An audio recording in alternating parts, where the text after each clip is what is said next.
aborder 3 points, très simplement. Le premier, ce sera de vous présenter mes excuses. Pourquoi? Parce que je vais vous parler en français. Ça fait 15 ans que je vis en Belgique, à Bruxelles. Avant, j'ai vécu 15 ans à Paris. Et vous allez vous rendre compte assez rapidement que la combinaison des deux accents, ce n'est pas forcément la plus douce à vos oreilles. Je vais faire des efforts, mais par avance, pardonnez-moi. Le deuxième point que je souhaiterais aborder, très rapidement encore, c'est, après 15 ans de vie à Bruxelles, le pays où statistiquement il pleut le plus, où 6 mois de l'année il y a de la pluie, les 6 autres mois de l'année étant soit de la neige, soit de la tempête, je suis heureux de constater, ici à Casablanca, que le ciel peut être toujours bleu et que le soleil peut continuer de briller. Un grand merci à la Fédération marocaine pour l'invitation et me permettre de redécouvrir ce que c'est qu'un beau ciel. Et alors le troisième point, c'est que malgré tout, j'ai cette expérience de 15 ans en Belgique. Donc toute température au-delà de 10 degrés, pour moi, c'est une température trop forte. Donc si vous le permettez, je vais retirer ma veste, parce que malgré l'air conditionné, j'ai chaud. Il en reste à la veste, ça va. Voilà, et je crois que maintenant on peut parler vraiment du vif du sujet. Donc je vais parler de la distribution d'assurance et de l'impact du digital, de la perspective européenne, et plus particulièrement de la perspective de la réglementation européenne sur la protection du consommateur, parce que c'est ce que je connais le mieux. Et vous constaterez au cours de ma présentation que le mariage entre numérisation, distribution d'assurance d'un côté et réglementation européenne de l'autre, c'est parfois pour le meilleur, mais aussi parfois pour le pire. Alors j'imagine que je dois utiliser ceci pour faire avancer les slides, parfait. Alors on l'a dit ce matin, on l'a dit également hier, évidemment la numérisation impacte l'ensemble de la chaîne de valeur assurantielle, l'ensemble des étapes de relation avec le client. Et pourtant, si vous regardez les statistiques au niveau européen, la vente de produits d'assurance en ligne reste relativement faible. On parle d'une estimation de 5-6% aujourd'hui, basée sur des estimations. C'est un niveau très faible, surtout si vous le comparez à la vente de biens et produits en ligne à travers l'ensemble des secteurs qui, elle, est estimée autour de 15-16%. Encore une fois, ici, je parle d'estimation, parce que ce sont des statistiques qui sont très dures à obtenir. Ceci est en train de changer.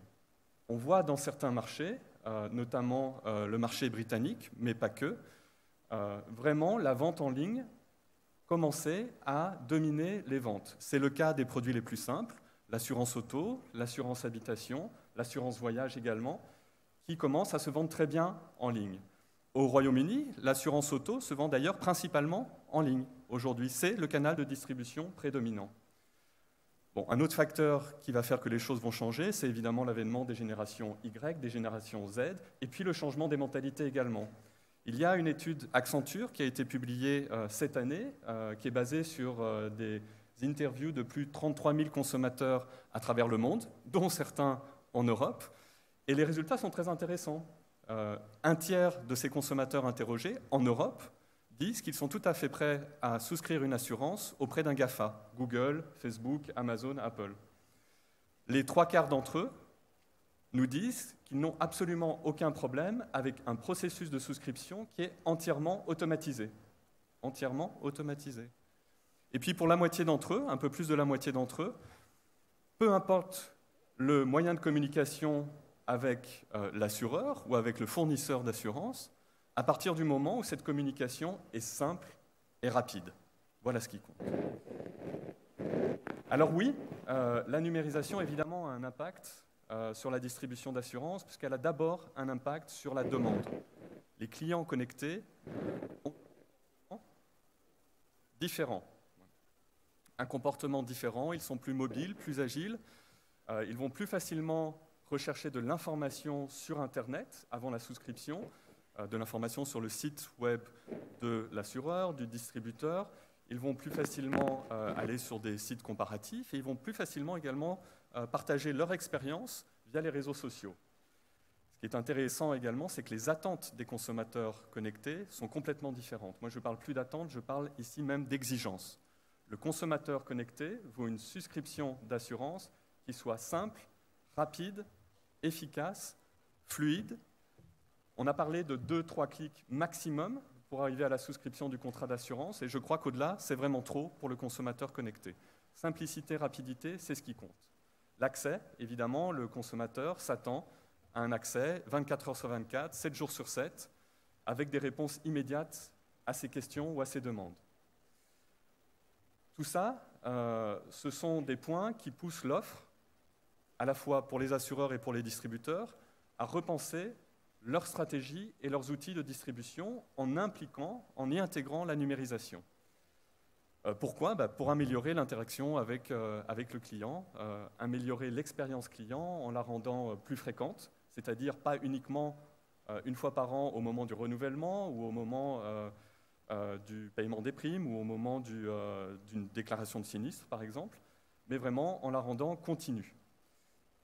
Également en essayant de rendre cette interaction plus conviviale, simplicité, rapidité. Et également en essayant de la rendre plus performante, ce qui pousse à la fois les assureurs et les distributeurs à proposer des services qui sont, des services et des produits qui sont à la fois plus performants et plus personnalisés. Et tout ça en utilisant les technologies qu'on connaît, de blockchain, du contrat intelligent, le conseil automatisé, les intelligences artificielles et évidemment le big data. Ce qui est intéressant également du côté de l'offre, c'est l'avènement des nouveaux entrants, ces startups que l'on appelle les insurtech. Celles-ci viennent changer la donne. Elles sont nombreuses. Ce n'était pas le cas il y a quelques années, mais elles se développent très rapidement. Et hier, j'ai lu dans la presse qu'on estimait que, je crois que c'était 25% d'entre elles concernaient la distribution d'assurance. Donc, ce qui est intéressant aussi avec ces insurtech, c'est que ce sont souvent des petites structures. Près de la moitié d'entre elles ont moins de 10 employés. Elles n'ont pas tout ce bagage que les assureurs et les distributeurs traditionnels ont, donc pas ces legacy IT ou cost. Elles sont plus fluides. Elles ne connaissent pas toujours, elles ne sont pas toujours expertes en assurance, donc elles recherchent souvent une collaboration avec des assureurs ou même avec des distributeurs, mais le type de relation entre assureurs et distributeurs classiques et insurtech peut varier. On pense à la collaboration, on pense au financement, on pense également à l'acquisition qui va maintenant dans les deux sens, puisque ce ne sont plus que des assureurs qui acquièrent des insurtech, mais également des startups qui commencent à acquérir des assureurs bien établis. Ça s'est passé aux États-Unis l'année passée. Et puis également, il y a les disruptors qui, eux, proposent de bouleverser le business model et puis de changer le comportement des clients, ou en tout cas de s'adapter au changement de comportement des clients, et là, avec un business model qui est basé sur l'économie de partage. Alors tout ça, ce sont des changements auxquels les régulateurs et les superviseurs essayent de s'habituer et essayent de comprendre. On le voit au niveau européen, et je vais en parler un petit peu plus, un peu plus profondément. Les régulateurs et les superviseurs essayent de soutenir l'innovation, aussi dans la distribution d'assurance, tout en préservant une concurrence équitable entre les acteurs classiques et les nouveaux acteurs, que sont les startups insurtech, et en maintenant un niveau de protection du consommateur qui reste approprié. Et ça, je crois que ce sont des défis qui sont très importants et très difficiles aussi pour les régulateurs et les superviseurs, pour deux raisons. La première, c'est que les nouvelles technologies voient leur évolution sur le plan mondial, alors que la loi applicable l'est dans une juridiction donnée. Le deuxième point, c'est que, évidemment, les nouvelles technologies évoluent très rapidement, alors que la réglementation évolue très lentement. On a des exemples au niveau européen de réglementations qui sont discutées depuis une dizaine d'années. J'en ai même une en tête qui est discutée depuis 40 ans et qui concerne l'assurance. 40 ans de discussion sur le droit du contrat d'assurance. Voilà. On ne peut pas faire mieux, je crois. Alors la question que j'aimerais poser maintenant, c'est, basée sur mon expérience, est-ce que la réglementation européenne existante est adaptée à la distribution numérique? Encore une fois, ce qu'attend le consommateur connecté, c'est une expérience, une souscription qui est directe, facile, simple et rapide. Alors a priori, la réponse à ma question, ça devrait être oui. La réglementation européenne devrait être adaptée au numérique. Pourquoi? Parce que la réglementation européenne, en ce qui concerne la distribution d'assurance, est nouvelle. Je vous parle ici de la directive distribution d'assurance et du règlement PRIPS, qui est un règlement qui impose la remise d'un document standardisé, d'informations standardisées aux consommateurs pour tout ce qui concerne les produits d'investissement de détail, notamment les produits d'investissement fondés sur l'assurance. Et ces deux textes législatifs ont été négociés par les institutions européennes dans les 2 dernières années et ils vont devenir applicables dans le courant de l'année prochaine. Donc vraiment, à des moments où la question de la numérisation était déjà discutée. Et pourtant, si on regarde en pratique, ce n'est pas tout à fait le cas. Je vais prendre un premier exemple, celui de l'achat par un consommateur d'un produit d'investissement fondé sur l'assurance. On a fait un travail assez laborieux au sein d'Insurance Europe, c'est celui de regarder l'ensemble des obligations d'information qui étaient applicables du fait de la législation européenne qui est encore en vigueur jusqu'à le début de l'année prochaine. Et d'après les textes existants, il y aurait 79 ou 79, pour mes amis belges, obligations d'information qui seraient applicables selon la législation européenne. 79 obligations d'information à remettre aux consommateurs avant la souscription du contrat. Demain, avec la nouvelle directive distribution d'assurance, avec le nouveau règlement sur l'information standardisée pour l'investisseur, ce nombre d'informations précontractuelles va plus que doubler pour atteindre 161 obligations d'information. Et ce n'est pas tout, parce que ces nouveaux textes législatifs incluent ce que l'on appelle des doublons. C'est-à-dire qu'en pratique, il faudra remettre au consommateur 2 fois la même information, mais dans un format et une formulation différentes. Alors je repose ma question, est-ce que la réglementation européenne telle qu'elle existe aujourd'hui est adaptée à la distribution à l'ère numérique? La réponse est évidemment non. Avec 161 obligations d'information, je ne vois pas très bien comment un assureur peut répondre à l'exigence du consommateur d'un processus simple, direct et rapide. Deuxième exemple, c'est celui du format de l'information précontractuelle. Ce nouveau règlement européen impose la remise au consommateur d'un document d'information clé totalement standardisé avant l'achat de tout produit d'assurance de tout produit d'investissement fondé sur l'assurance. Et ce que dit ce règlement, c'est assez incroyable, c'est que la remise de ce document doit se faire sous format papier, par principe et par défaut. Un règlement qui a été négocié ces 2 dernières années. Le principe et l'option de défaut, c'est la remise de ce document d'information sous format papier. Et c'est seulement par dérogation, si des conditions supplémentaires sont remplies, qu'alors le distributeur ou l'assureur pourra fournir le document par voie électronique ou par un site web. D'autant plus, ce document d'information clé a une longueur qui est définie par le règlement sous format A4. Donc déjà, quelque chose qui est antinumérique. Et si vous faites l'expérience de mettre l'ensemble de ces prescriptions réglementaires sur papier, ce document d'information clé fera minimum 6 pages A4 de long. Et on se demande comment ces 6 pages de long minimum sont compatibles avec un format numérique, un écran d'ordinateur, ou pire encore, ou mieux encore, celui d'un smartphone. On ne voit pas très bien comment le consommateur peut y trouver son compte ici. Et puis, évidemment, le dernier point, c'est que cette information dans le document d'information clé devra être fournie en plus des autres informations précontractuelles existantes, notamment celles prévues dans Solvabilité 2. Alors du côté d'Insurance Europe, on pense que c'est vraiment une occasion manquée de la part du législateur européen, dont j'inviterai l'ensemble des régulateurs et superviseurs présents dans la salle à ne pas s'inspirer. Mais de notre côté, on a essayé de développer un document d'information clé qui soit adapté au numérique. On l'a fait pour des produits plus simples, l'assurance non-vie, l'assurance auto, habitation. Mais ce qu'on a voulu faire, c'est vraiment un document qui soit adapté à l'ensemble des formats numériques possibles. Donc vous voyez un exemple ici, avec la possibilité pour le consommateur à la fois d'imprimer, de télécharger, mais également de partager le document d'information clé via les réseaux sociaux ou par email. On a proposé également une approche à couches multiples, ce qui permet au consommateur de simplement cliquer sur le symbole « i » pour information, pour avoir davantage d'informations, ce qui permet d'éviter l'avalanche d'informations dans le document initial.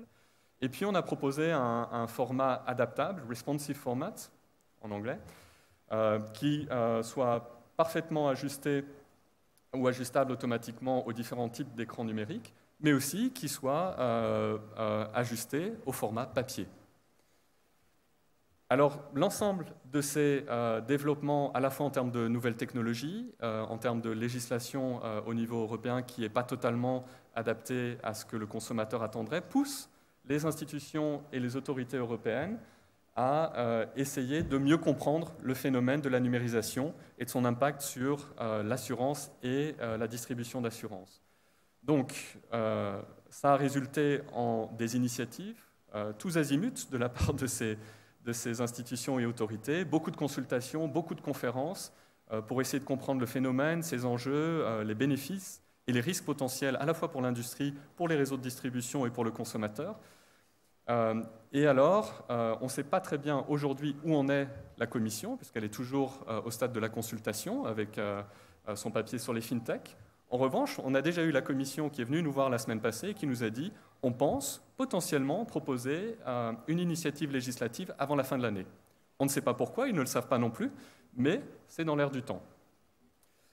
Un point qui est important également, c'est que toutes ces réflexions au niveau européen trouvent écho au niveau international. Donc vous avez l'ensemble des institutions, autorités internationales qui planchent maintenant sur le sujet de la numérisation. L'Association internationale des superviseurs d'assurance, l'OCDE, le G7, etc. Et ce n'est pas tout à fait innocent. On voit qu'ils produisent des rapports très intéressants, hein, très bien étayés, mais ils peuvent également travailler sur des standards et des principes que les superviseurs nationaux devront parfois implémenter également. Et là, la question de la cohérence des développements réglementaires ou de principes au niveau international avec les mêmes développements au niveau régional, européen ou au niveau local se pose. Parce que je crois que la dernière chose dont le secteur, les consommateurs ont besoin aujourd'hui, c'est vraiment de règles divergentes au niveau international, régional et local. Si on veut favoriser l'innovation, il faut une approche convergente et cohérente. Alors, quelle est la voie à suivre ? Nous, on a essayé de déterminer quels étaient les principes que devraient suivre le régulateur et le superviseur européen pour favoriser l'innovation dans l'assurance. Ce sont des principes que nous pensons sont universellement applicables à tous les marchés, à tous les régulateurs à travers le monde.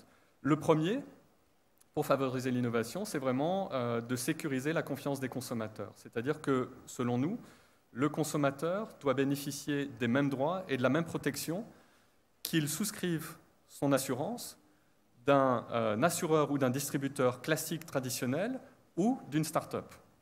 Et ça veut dire avoir, par exemple au niveau européen, les mêmes textes, celui de la directive distribution d'assurance, appliqués à l'ensemble des acteurs qui proposent les mêmes activités. La deuxième recommandation, c'est celle d'avoir une réglementation adaptée aux évolutions futures. Ce n'est pas le cas aujourd'hui au niveau européen, et nous, on pense qu'il faut que ce soit revu et que ces obstacles ou ces freins à l'innovation soient levés. Et la meilleure façon de le faire, on pense, c'est d'avoir une réglementation qui soit neutre technologiquement, qui ne prenne pas parti ni pour le papier, ni pour le numérique, mais qui soit neutre. Ce qui veut dire que la réglementation doit sans doute prendre un petit peu de recul et être davantage fondée sur des principes que sur des règles très détaillées et prescriptives qui ne sont pas adaptables aux évolutions futures. Et le dernier point, pour conclure, c'est que l'on encourage les régulateurs et les superviseurs au niveau local de mettre en place des outils pour soutenir l'innovation numérique dans le secteur des assurances. On a vu dans différents marchés, en Europe et à travers le monde même, des superviseurs mettre en place des unités de conseil, des coachings ou ce que l'on appelle en français des bacs à sac réglementaires. Je pense que c'est la traduction française de Regulatory Sandboxes, même si ça sonne un petit peu bizarrement, qui permettent à ceux, qu'ils soient distributeurs, assureurs ou insurtech, de discuter avec les superviseurs de leurs propositions d'innovation et de voir comment celles-ci peuvent s'intégrer dans le cadre juridique existant. Voilà la voie à suivre, celle que l'on propose. Évidemment, tout cela doit être ouvert à l'ensemble des acteurs sur le marché, que ce soit les assureurs, les distributeurs traditionnels et les startups. Et je conclurai ma présentation là-dessus. Merci beaucoup.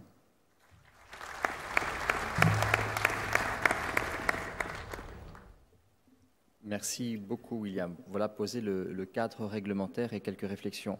Alors, Vous pouvez poser les questions à tout moment pendant les présentations en envoyant des SMS, c'est comme hier. Donc vous envoyez des SMS au numéro marocain 624 133 199. Donc pour les gens qui ont des téléphones étrangers, c'est 00 212 624 133 199. Les SMS vont s'afficher sur l'écran là-haut. Et donc nous pourrons voir vos questions et puis y répondre. Merci beaucoup. Notre prochain panéliste est Henri De Bruyne, fondateur et président de Medi, qui réalise analyse et publication de références sur les évolutions des systèmes de distribution de l'assurance et de l'épargne. Henri, comment décrypter l'interaction entre le digital et les réseaux traditionnels? Merci. Alors, le président de séance m'a appelé De Bruyne. En fait, je suis d'origine belge, bien que français, et ça se dit De Bruyne, simplement pour rappeler qu'il y a un autre personnage très important du monde footballistique qui partage mon nom. Comme il est beaucoup plus jeune, je peux penser qu'il a copié. Juste un mot pour rebondir avant de de répondre clairement à la question qui m'a été posée sur la réglementation européenne, qui est un de mes sujets favoris, et pour montrer quelques désaccords, sinon ça ne serait pas marrant, c'est que le législateur européen, il n'a pas cherché à booster ou à favoriser l'innovation, il a cherché d'abord à protéger le consommateur. Voilà. Donc c'est quand même un angle de vision qui est un petit peu différent. On y reviendra peut-être tout à l'heure pour essayer d'imaginer comment les assurtech ou les fintech, on ne sait jamais trop bien comment les appeler, sont en train de se positionner et les espaces possibles qui peuvent être en train de se dégager. Alors moi, je suis plus factuel d'un certain point de vue. Je vais essayer de placer quelques éléments de définition, simplement pour qu'on éclaire bien ce dont nous parlons. Quand on parle de distribution ou d'intermédiation, de quoi s'agit-il? Alors, distribuer, alors ça, c'est pas propre à l'assurance, bien évidemment, c'est une posture bien précise qui met à la disposition de consommateurs des produits, des services, et en fait, elle s'appuie sur trois réalités. La première, c'est transactionnel, puisqu'il faut qu'on se mette d'accord sur des garanties et sur un prix. Elle est relationnelle, je crois que ça a été très bien dit en introduction tout à l'heure, surtout dans l'assurance, également dans la finance, mais c'est très vrai dans l'assurance où le facteur confiance est un élément central à la concrétisation des accords et des relations. Donc la fonction relationnelle est proportionnellement plus importante qu'ailleurs et expérientielle. Alors ça, la bonne littérature vous alimente en permanence sur la relation client, son amélioration, etc., etc. Donc on est dans une fonction très, très push en direction du client. Intermédiaire, on est sur une fonction qui est à la fois la même et en même temps plus différente dans la mesure où il s'agit d'établir une relation entre des besoins, donc il faut les investiguer, il faut les comprendre, des attentes et des solutions possibles. Et ça requiert trois qualités particulières, l'écoute et la compréhension des besoins. S'il n'y a pas cette phase qui est d'ailleurs au centre de la nouvelle réglementation européenne, il n'y a pas effectivement d'intermédiation possible. Il y a une phase très importante que l'on mésestime souvent, qui est la réduction de la symétrie de l'information, puisque d'un côté, vous avez un sachant, un professionnel, IC, et de l'autre côté, vous avez un néophyte. Mais ce n'est pas uniquement le fait qu'il y a à gérer cette asymétrie, c'est-à-dire cette différence de niveau de compréhension de ce qui se passe, mais c'est aussi le fait que cette gestion de l'asymétrie a une influence directe, surtout dans les assurances de risque, sur la réalité et sur la concrétisation de ce qu'on appelle dans notre jargon le rapport sinistre à cotisation. Et enfin, l'ajustement des solutions aux besoins. Donc, voilà. Ensuite, j'ai pas été...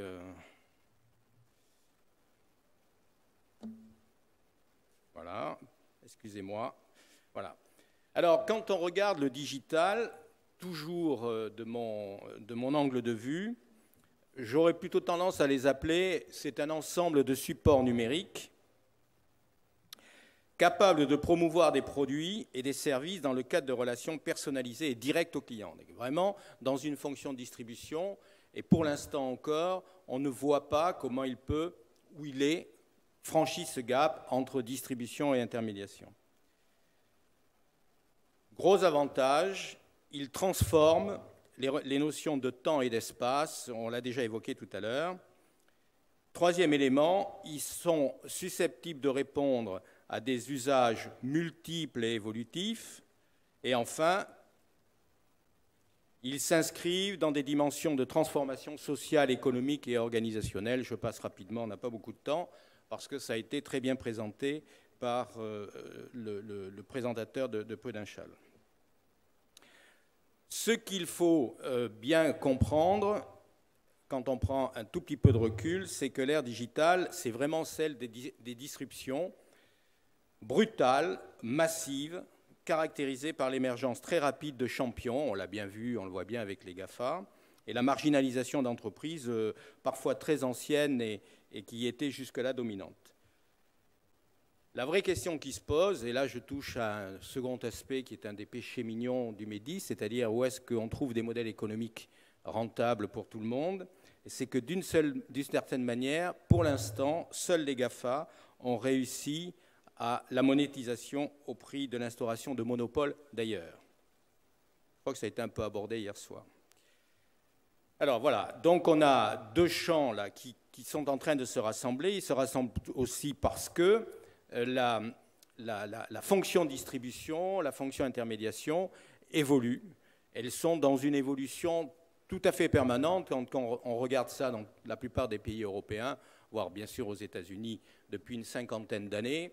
On a quelques données économiques qui remontent jusqu'à l'immédiate après Seconde Guerre mondiale.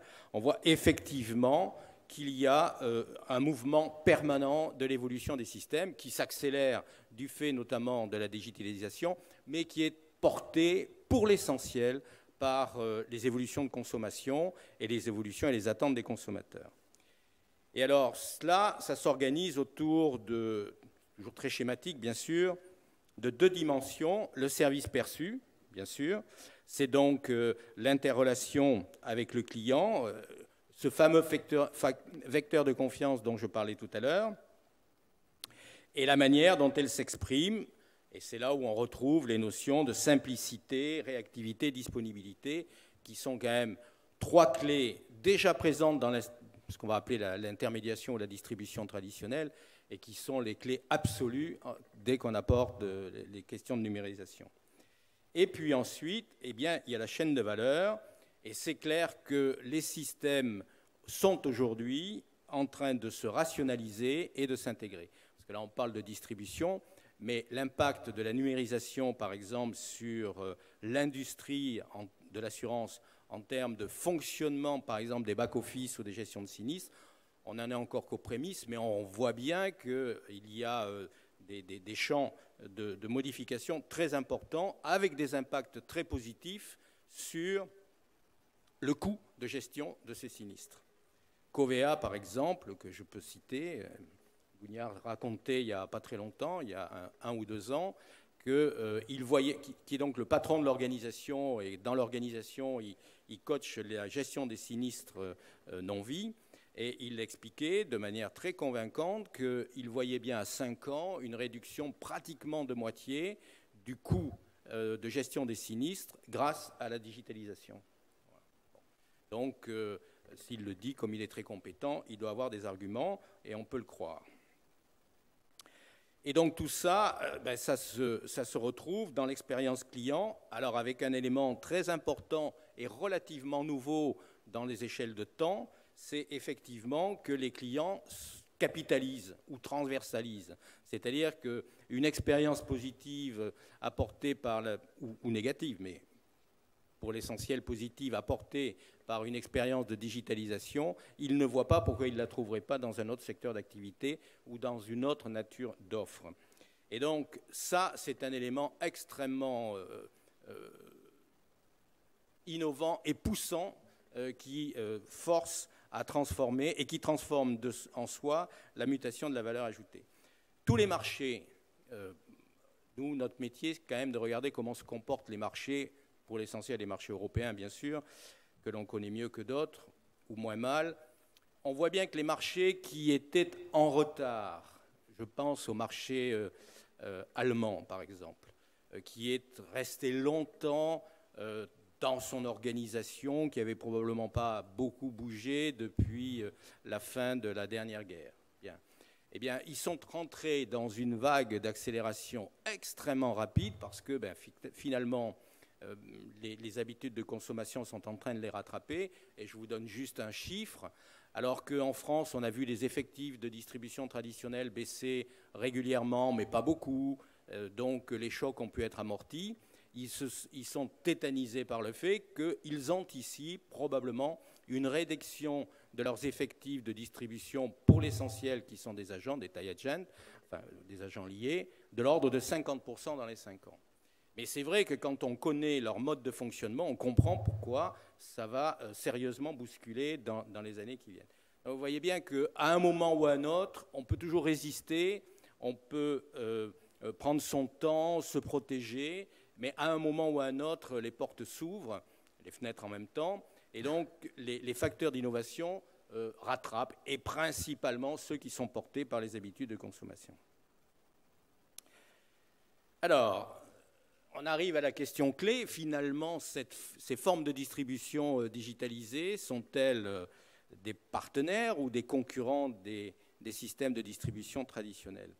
Alors, notre vision, c'est les deux, et ce n'est pas parce que je suis normand, bien évidemment pas, mais parce qu'il y a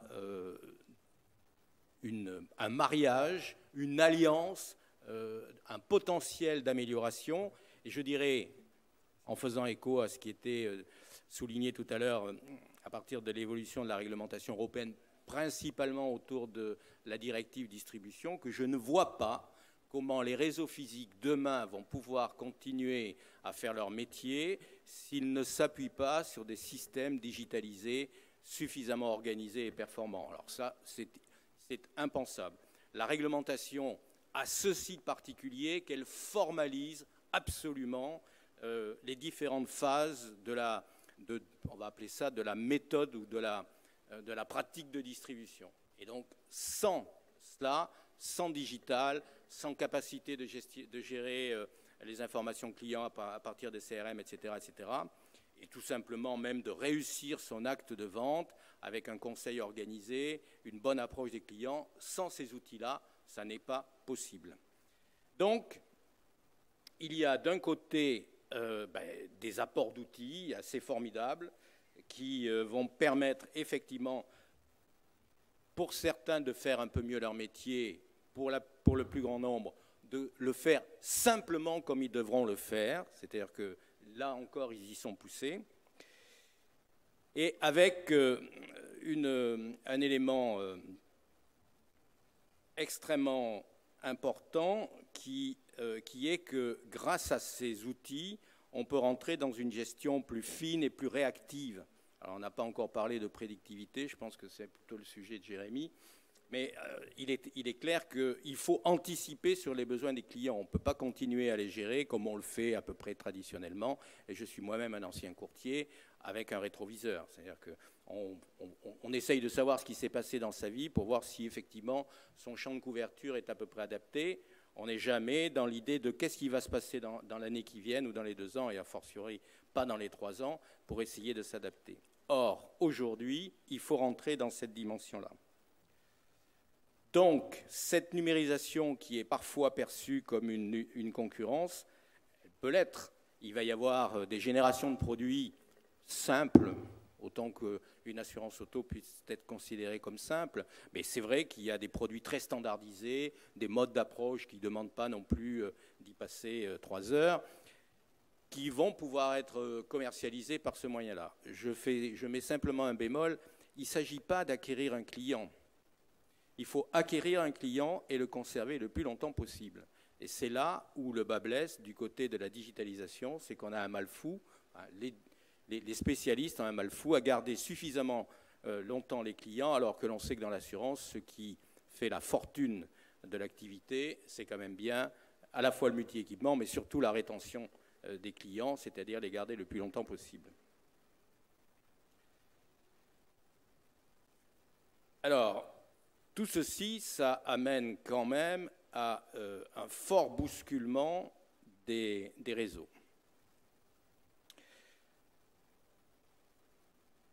D'abord parce que le principe même de la numérisation conduit à une intégration des systèmes.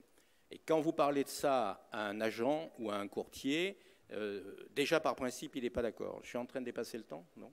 Ça va? Bon. Donc, il faut qu'il comprenne, et ça, c'est pas simple, que son avenir, il est quand même dans une chaîne de distribution qui est forcément intégrée et qui est forcément verticalisée. C'est inévitable. Alors, il y a les contraintes de la numérisation et tout ce qu'apporte l'innovation. Il y a aussi un autre élément, à mes yeux, qui est très important, c'est tout simplement la contrainte de coût. On est sur des marchés qui sont de plus en plus concurrentiels, et 1%, c'est 1%. Donc, gagner des pourcents, c'est effectivement gagner des parts de marché. Mais dans un second temps, il faut aussi qu'on conçoive des systèmes dans lesquels l'action de ces distributeurs soit suffisamment autonome.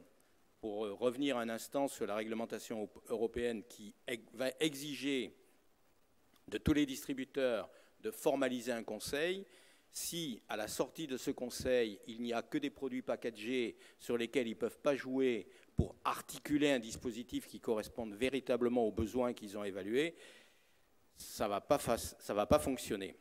Donc, il est indispensable, et on le voit partout, et je lisais une note qui venait des États-Unis, nos amis américains se posent exactement, les distributeurs, les mêmes questions.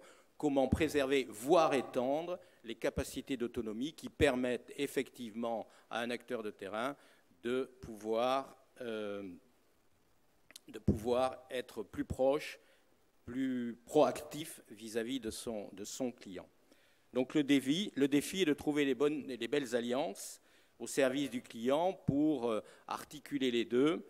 C'est clair que c'est à la fois un challenge, mais c'est aussi un dispositif, une voie absolument obligatoire. Bon, voilà, alors j'avais cette petite formule qui me plaît beaucoup, donc je vous la fais partager. L'interrelation humaine gère la distinction entre le monde des humains et celui des choses et des objets. C'est simplement pour dire que, enfin, c'est dans tous les cas ma profession de foi, il ne faut pas que les dispositifs éliminent ou réduisent la capacité d'intervention humaine, ce qu'on appelle l'interrelation. Voilà.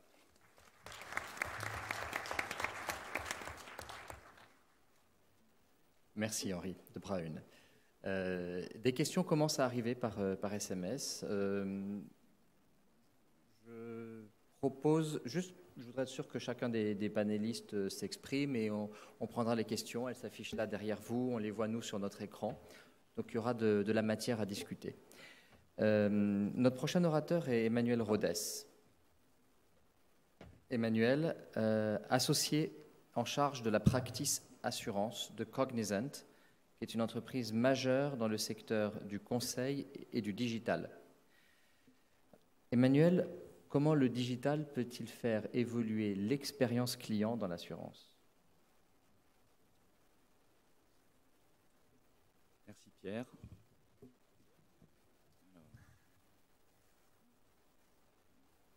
Alors pour faire le lien, pour faire la transition avec la présentation d'Henri qui disait que les réseaux physiques étaient partenaires et concurrents à la fois, et donc complémentaires de la distribution digitale. Ce qu'apporte le digital aujourd'hui, c'est un enrichissement du nombre de contacts et de la qualité des contacts qu'un assureur va avoir avec ses clients, parce qu'il y a une multiplicité de canaux digitaux qui donc génèrent ces contacts. Donc les schémas relationnels qu'on connaissait auparavant, qui étaient relativement simples, c'est-à-dire qu'on poussait le pas de porte d'un agent général ou d'un courtier pour un devis ou à l'occasion d'un sinistre. Aujourd'hui, l'assureur n'a plus grand-chose à se plaindre de ces occasions de contact qui étaient faibles à l'époque, à travers donc les nombreux services qu'il a pu développer en complément de ses offres d'assurance et tous les moyens de contact par cet environnement qui est fortement digitalisé aujourd'hui. Donc cela crée en fait des besoins pour l'assureur de pouvoir identifier et connaître toutes ces interactions qu'il pourrait avoir avec ses clients et de pouvoir transformer ces occasions de contact en opportunités. Donc le sujet du parcours client a été, en tout cas la notion de parcours client et d'expérience client a été évoquée hier. Je vous propose en fait de l'approfondir aujourd'hui pour notamment partager avec vous qu'est-ce qu'on entend par parcours client, quels sont les bénéfices de piloter le parcours client et quels sont les défis, les tendances et les opportunités qu'apporte le pilotage d'un parcours client.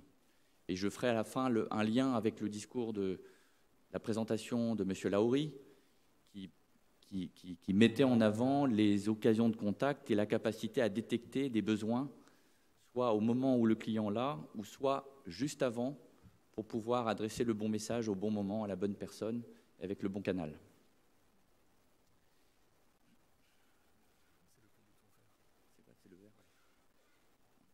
Donc si on remet un petit peu en perspective cette notion de parcours client, et que si on remonte 25 ans en arrière, début des années 90, avec l'informatisation des bureaux, on a commencé à mettre en place des bases de données clients pour retranscrire des fiches clients avec les informations de contact. Cette première démarche s'est professionnalisée, s'est standardisée avec l'arrivée d'outils de gestion de relations clients, d'outils CRM, qui ont permis de créer une norme de gestion de la relation client, qui s'est ensuite enrichie avec le développement des différents canaux de distribution, donc la multidistribution, ensuite le multicanal et ensuite l'omnicanal, pour ensuite déboucher vers des projets de vision client 360, puisqu'à l'ère de la donnée à profusion et du big data, il y a beaucoup d'informations clients dans les systèmes d'information de l'entreprise, et donc il y a moyen d'exploiter déjà ces informations. Et puis aujourd'hui, on est sur une notion de parcours client qui prend en compte le temps réel, le côté plus dynamique et la personnalisation que demande en fait le client.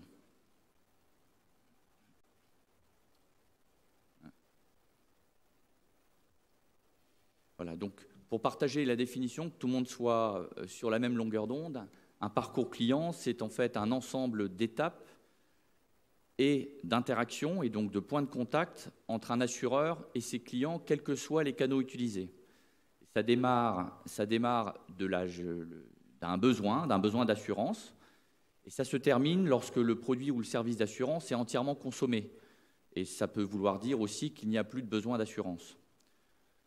Donc ça inclut aussi le fait que le client peut éventuellement résilier, partir chez un assureur concurrent. Il reste dans le parcours client puisqu'il peut toujours y revenir un jour. Voilà. La finalité de tout ça, c'est de pouvoir donc anticiper les événements qui vont se produire pour le client et de pouvoir anticiper pour préparer une réponse. On verra tout à l'heure que le digital permet en fait d'automatiser ces réponses. La base, le travail sur le pilotage du parcours client, c'est un préalable à l'amélioration de l'expérience client qui aujourd'hui est un peu une thématique traitée par de nombreux assureurs. Il faut d'abord pouvoir identifier les occasions de contact pour pouvoir ensuite travailler sur le vécu et la perception qu'ont avoir les clients de ces interactions avec l'entreprise, une marque, un produit ou un service. Donc c'est ce qu'on définit, comment on définit l'expérience client. En termes d'objectifs, piloter le parcours client, généralement, on va commencer par quelque chose de facilement mesurable. Donc on va regarder l'attrition. Donc on peut comparer d'une année sur l'autre le nombre de sorties clients en portefeuille et voir s'il y a une amélioration dans ce pilotage du parcours client. Ensuite, au-delà de la défense du portefeuille, on peut aller sur la création de valeur, le développement de la valeur du portefeuille client. D'abord par de la montée en gamme sur ses propres clients, du multi-équipement, donc sur une notion de fidélisation, et puis faire en sorte que les clients portefeuille soient des ambassadeurs des produits et de la marque, et qu'ils puissent recommander et parrainer d'autres clients ou équiper des clients existants avec d'autres produits. Et puis au final, lorsque l'entreprise d'assurance est suffisamment mûre sur ces deux aspects, elle va ensuite se concentrer sur la satisfaction client globale, qui est moins héroïste, moins mesurable, mais qui en fait a un impact sur à la fois l'attrition et puis le développement de la valeur du portefeuille client. Par contre, la satisfaction client, donc on s'approche de la notion d'expérience client, et donc avec des retombées qui sont plus massives, mais moins mesurables. Il y a un dernier objectif qui n'est pas généralement un objectif initial, mais qui finit par être un objectif, c'est l'optimisation des coûts.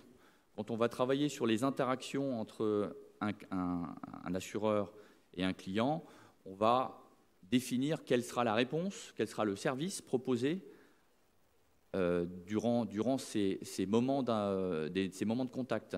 Et donc, on peut optimiser le degré de réponse en fonction de la catégorie de client ou le segment de client, et donc adapter cette réponse et donc optimiser finalement le service, que ce soit des coûts d'acquisition ou des coûts d'administration.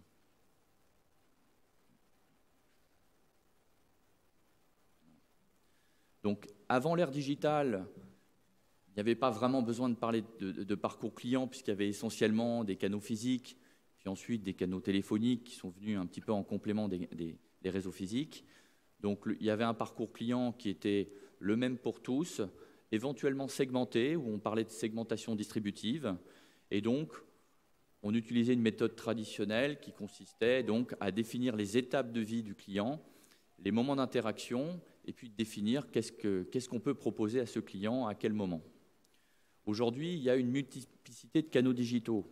Donc les canaux digitaux, ça peut être le site, l'espace client de l'entreprise d'assurance, ça peut être les partenaires qui embarquent, que ce soit des courtiers ou des distributeurs, qui embarquent des formulaires de souscription, ça peut être les réseaux sociaux, qui donc sont des occasions de contact entre l'assureur et les clients, l'Internet mobile, donc le web mobile, les applications mobiles, les plateformes de messaging type Snapchat, par exemple, pour les segments de jeunes, où on peut créer du dialogue, pousser des messages, les chatbots et tout ce qui est agents virtuels cognitifs qui permettent en fait de remplacer l'humain ou en partie dans la relation client, et de manière générale la profusion d'objets connectés, qui sont en fait aussi des occasions de contact. Si on prend la voiture connectée, eh bien, on est dans un exemple où l'assureur peut dialoguer avec son assuré.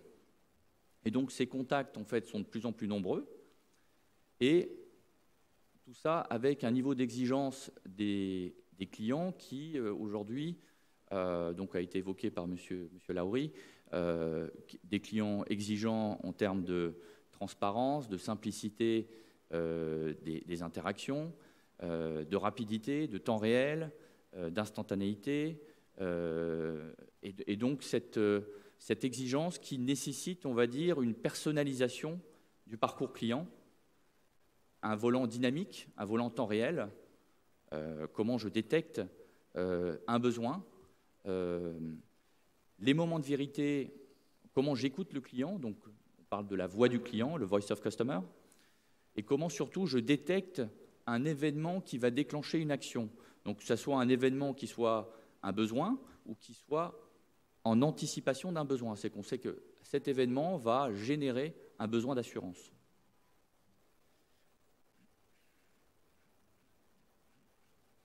Voilà. Donc aujourd'hui, dans l'ère digitale, le parcours client, il peut être piloté. Il peut être piloté parce que les données clients existent notamment à travers des supports numériques très nombreux. Et donc, on peut aller jusqu'à l'ultra-segmentation et la personnalisation des parcours clients. On peut aujourd'hui les visualiser en temps réel. On n'est plus obligé on peut s'affranchir de PowerPoint et des boîtes et des flèches. On peut avoir une vision temps réel d'un segment, d'une cohorte de données ou d'un client en particulier. On peut faire des analyses prédictives sur ces parcours pour identifier, par exemple, les clients qui font telle ou telle chose ont tant de risques de résilier. Par exemple, un client qui consulte la page de comment résilier dans son espace client, eh bien peut-être qu'il aura 60% de probabilité de résilier un des contrats dans les 2 semaines qui viennent. Donc, ces analyses prédictives vont permettre d'identifier des actions qui vont se déclencher automatiquement. Donc, on n'est plus dans une réponse forcément humaine, mais on automatise tout ça, d'où vient la notion de marketing de déclenchement, c'est-à-dire qu'on pousse des messages en fonction d'un événement de manière automatique, par opposition à des campagnes de mailing qu'on faisait auparavant, le mois de l'auto, le mois de l'habitation, le mois de la santé, où on pousse finalement à une population en se disant on va toucher peut-être 1% ou 0,5% de cette population. Donc aujourd'hui, c'est un marketing temps réel, déclenché, et avec une réponse qui est prédéfinie, qui peut aussi être comportée, on va dire, de l'intelligence artificielle, c'est-à-dire qu'il peut réfléchir en fonction de l'événement et du contexte du client, la bonne réponse à apporter. Et puis même être apprenant et donc affiner ces réponses-là. Pour terminer, le parcours client, donc on a vu ici sur le volet distribution, mais on pourrait l'appliquer aussi sur les prestations. Et donc si on prend par exemple l'assurance santé, qui est une activité qui génère de nombreux contacts dans les prestations, dans les remboursements de frais de soins, on passe sur le parcours de soins et le parcours santé ou le parcours patient. Et là, on a la capacité en tant qu'assureur d'orienter vers des réseaux de soins, de maîtriser la fraude et puis globalement de maîtriser le coût des prestations et de prévenir et faire de la prévention pour éviter que les sinistres graves apparaissent en anticipant, on va dire, sur le parcours du patient. Voilà, le mot de la fin. Le mot de la fin, pour faire simple, le digital en fait a complexifié le parcours client, mais d'un autre côté a apporté beaucoup d'opportunités. Et donc aujourd'hui, toutes les technologies existent et permettent en fait d'adresser le bon message, le bon produit ou le bon service à la bonne personne au bon moment et par le bon canal. Merci.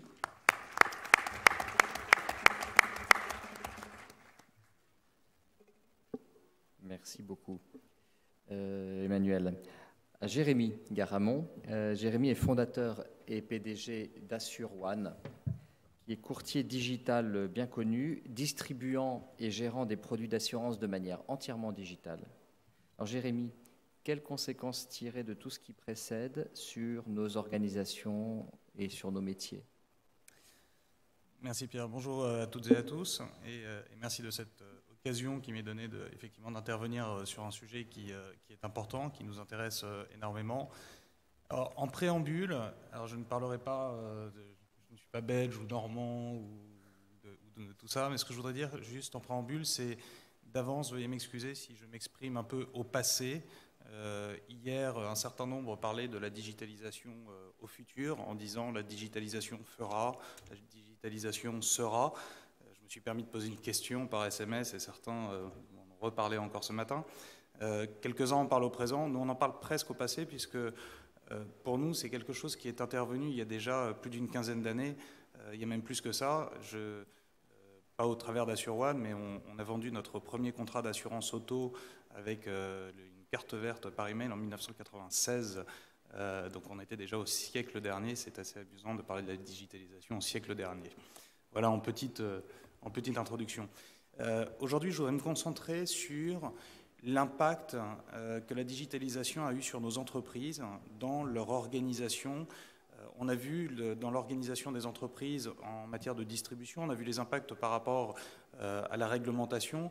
Je voudrais parler un peu plus en détail de l'impact sur les organisations en interne de nos entreprises, même sur les gouvernances de nos entreprises.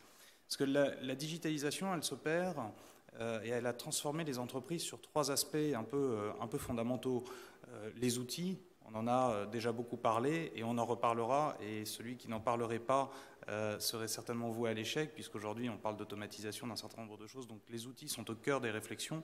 On verra les impacts que cela peut avoir sur l'organisation humaine. Les process, bien entendu, qui en découlent. Mais encore une fois, le mindset, l'organisation même de l'entreprise et sa gouvernance. On voit que la digitalisation a eu 3 temps. Il y a les temps courts, ce sont les nouvelles technologies qui se sont mises en place. Il y a les temps moyens. Les temps moyens, c'est l'impact de ces technologies finalement sur nos organisations et sur nos métiers. Et puis, il y a les temps longs. Et les temps longs, c'est ceux qui opèrent une mutation un peu sociale et organisationnelle de nos entreprises. On va dire les people, les gens, les personnes qui animent nos entreprises. Donc on voit là déjà qu'il y a une dichotomie assez forte en réalité entre l'attente et l'évolution des attentes des consommateurs qui s'est accélérée et qui continuera de s'accélérer. On a vu à l'instant dans la présentation d'Emmanuel, il présentait le parcours client avec des cycles de 10 ans au départ, 90, 2000, 2010. Puis on voit qu'après, on passe à Vision 360, on passe de 2010 à 2015. Tiens, un cycle de 5 ans. On a divisé par 2 déjà ce cycle. Et on voit que cette accélération continue. Donc cette dichotomie entre le besoin et les besoins que nous avons avec nos entreprises pour répondre aux clients et la difficulté parfois de mettre en œuvre ces transformations en interne et sur les organisations, on voit que c'est là que peuvent poser un certain nombre de problèmes. Et les problèmes viennent également lorsqu'on se repose un peu la question du modèle hiérarchique de nos entreprises. Une entreprise, elle est organisée autour de son manager ou éventuellement son binôme de managers, et puis tous ses managers autour, et son organisation et sa gouvernance. Et ce manager, il a acquis cette position avec le temps et ce leadership, le mot important du leadership qui est venu avec ses compétences et son autorité de compétences qui a été reconnue par le passé par l'ensemble de ses collaborateurs. C'est un peu schématique, je vous l'accorde, il y a toujours quelques digressions et quelques contre-exemples, bien entendu, mais on va essayer de faire un peu rapide. Et cette autorité de compétence, un manager et un leader a pu l'obtenir parce que lorsqu'il a eu un collaborateur qui était en difficulté sur un sujet, il a pu être à même d'aller l'aider, de lui dire « tu as un problème, je vais t'aider, je vais t'aider à décider, je vais t'aider à résoudre ce problème ». Or, aujourd'hui, la digitalisation, dont, entre parenthèses et sous forme de clin d'œil, on parlait de multimédia il y a 15 ans, on parlait d'Internet il y a 10 ans, on parle de digital aujourd'hui. On voit que déjà, même là, il y a déjà des évolutions, a entraîné et continue d'entraîner des nouveaux besoins et donc créer des nouveaux métiers. Et je pense que ça, c'est un peu une clé fondamentale de bien comprendre ce point-là pour pouvoir adapter son organisation ou ses organisations en fonction des besoins des clients. Parce que les nouveaux métiers, il y a un certain nombre d'actuaires et de brillants actuaires dans cette salle, et même au-delà. Loin de moi l'idée de penser que les actuaires n'ont plus de raison d'être dans nos organisations, bien au contraire, mais si je suis, et j'aime bien être volontairement un peu provocateur, les actuaires travaillent sur de la donnée passée pour pouvoir vendre des produits au futur. Ordre de grandeur, on pourrait le résumer un peu de la sorte. Aujourd'hui, dans nos entreprises, on a vu apparaître ce qu'on appelle maintenant des data scientists.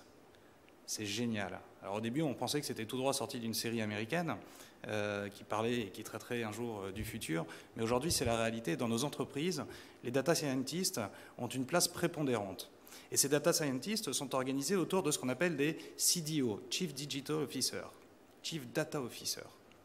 Alors c'est bien, c'est toutes ces appellations, tous ces termes qui font joli sur des cartes de visite, mais la réalité derrière ça, c'est qu'il y a des nouveaux métiers qui se créent. Et ces nouveaux métiers, quand on revient sur l'organisation et sur le leadership, il faut que les managers que vous êtes, que nous sommes, dans cette entreprise, soient à même de comprendre pour pouvoir continuer à aider ces gens-là, à les faire grandir. Et là, on se retrouve, et nous avons été confrontés, nous, en tant que courtiers, et face à des grandes organisations, généralement de compagnies d'assurance ou de grands distributeurs d'assurance, à des situations où on voyait des entreprises à la peine, aussi grosses soient-elles et avec tous les moyens qu'elles avaient, parce qu'on avait affaire à des managers qui refusaient d'avouer finalement un peu leur manque de compétences ou de compréhension de ce qui était en train de se passer, et qui préféraient, plutôt que d'avouer cette méconnaissance, dire « ça ne marchera jamais », plutôt que de se confronter à la réalité de « je ne sais pas et je vais devoir faire confiance à une personne », alors de surcroît généralement beaucoup plus jeune, et je reviendrai sur la jeunesse de ces générations X, Y, Z qui commencent à envahir nos entreprises, plutôt que de leur faire confiance et de leur dire « ok, ce que tu dis est certainement vrai, vas-y, je te donne l'autonomie et je te donne la possibilité de réaliser ce que tu dois faire », on préférait botter en touche. Et là, on s'est retrouvé face à des situations de blocage. Et à l'inverse, ça a du coup, bien entendu, il y a le pendant de cela, permis à certaines entreprises d'émerger, de vraiment prendre le dessus face à cette digitalisation qui s'impose à nous. Là, on a vu arriver, je disais, les générations X, Y qui commencent à envahir nos entreprises. Là, il y a un deuxième phénomène qui peut perturber l'organisation dans nos entreprises et dont il faut tenir compte. Ces générations-là, on parlait de raccourcissement des cycles, d'accélération des cycles. Ces générations-là sont elles-mêmes dans l'entreprise devenues, excusez-moi de m'exprimer ainsi, mais un peu des butineurs d'expérience professionnelle, avant d'éventuellement même devenir des entrepreneurs. J'ai souvenir il y a 20-25 ans, d'amis autour de moi qui rêvaient d'aller travailler dans des grandes sociétés, certains banques assureurs que je ne nommerai pas, il y en a des grands représentés ici qui s'exprimeront brillamment, j'en suis sûr. Et j'avais des amis qui disaient oh, je veux rentrer dans cette société et j'y ferai toute ma carrière. On est nous-mêmes partenaires de certains banques assureurs en France et je discutais avec le CEO d'un de ces banques assureurs récemment qui me faisait part de son désarroi face à l'accélération du turnover dans son entreprise. Et nonobstant la mise en place de programmes très intéressants, d'incentives de participation, de formation et ainsi de suite, ne pouvait que constater un peu tristement une accélération de ce turnover. Et on voit qu'en réalité, ces nouveaux profils qui rentrent dans nos entreprises et avec leur jeune âge accélèrent un peu ce mécanisme. Donc ça nous force nous-mêmes à repenser nos organisations, parce qu'on ne peut pas nécessairement s'appuyer sur des personnes en disant on va les prendre un peu à la sortie du berceau et puis on va les former, elles nous accompagneront pendant 10, 15, 20, 25, 30 ans. Aujourd'hui, c'est devenu beaucoup plus dur. Ces nouveaux métiers qui se sont créés, on le voit, aujourd'hui, ont déplacé les lieux de création de valeur. J'évoquais tout à l'heure les actuaires et les data scientists. Loin de moi l'idée de vouloir les opposer, bien entendu. Je suis convaincu que les deux ont leur intérêt. Mais en revanche, si je suis convaincu que les deux ont leur intérêt, je suis également convaincu que les data scientists ont leur intérêt. Et que prédire ce qui pourra se passer a son intérêt. Et c'est ça qui aujourd'hui, alors je parlais au passé dans l'organisation, je pense qu'aujourd'hui la prédictivité de notre métier, du risque et ainsi de suite, c'est un temps assez actuel, puisqu'on voit que la collecte de data est absolument partout, on voit qu'on peut l'obtenir de manière totalement différente. Aujourd'hui, tous les objets sont connectés. On disait, et il était évoqué en préambule tout à l'heure, qu'on a maintenant des bracelets connectés qui récupèrent des informations. J'ose le dire, mais aujourd'hui, un des plus grands collecteurs d'informations s'appelle Apple, au travers de nos iPhones, au travers de nos iWatch, au travers de nos iPads, au travers de nos je ne sais pas quoi, je ne sais pas ce qu'ils inventeront après. Mais on voit donc que la création de valeur, elle se déplace. Donc elle se déplace dans les entreprises avec des nouveaux profils, et puis on voit qu'elle se déplace aussi sur le marché de manière plus globale. On a évoqué les GAFA tout à l'heure, et donc ça doit nous forcer à repenser ces mêmes organisations. Les GAFA ne sont pas organisés comme les grandes compagnies d'assurance. Si je parle des grandes compagnies d'assurance, j'aurais pu parler de la réassurance, mais on reste sur les compagnies d'assurance. On a l'exemple en France d'une grande compagnie d'assurance célèbre qui s'est dit il y a quelques années, sous l'impulsion de son directeur général, un peu visionnaire, qui est rentré de Grande-Bretagne, il a dit « tout sera digital, donc je vais créer un data lab ». Et il a créé un data lab. Ah nous, on a regardé ça, on a dit « c'est bien, c'est pas mal, c'est innovant ».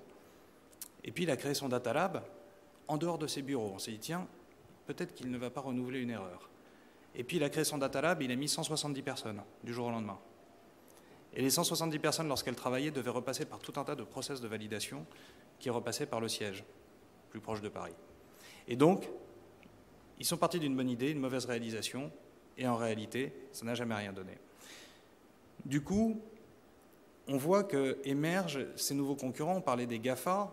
Aujourd'hui, tout le monde se dit, est-ce que Google sera un concurrent demain? Moi, ce n'est pas tellement Google qui me fait peur, tout simplement parce que leur premier annonceur, le premier secteur annonceur de Google dans le monde, donc leur première source de revenus, ce sont nous-mêmes les assureurs, donc on est à peu près à l'abri pour ça.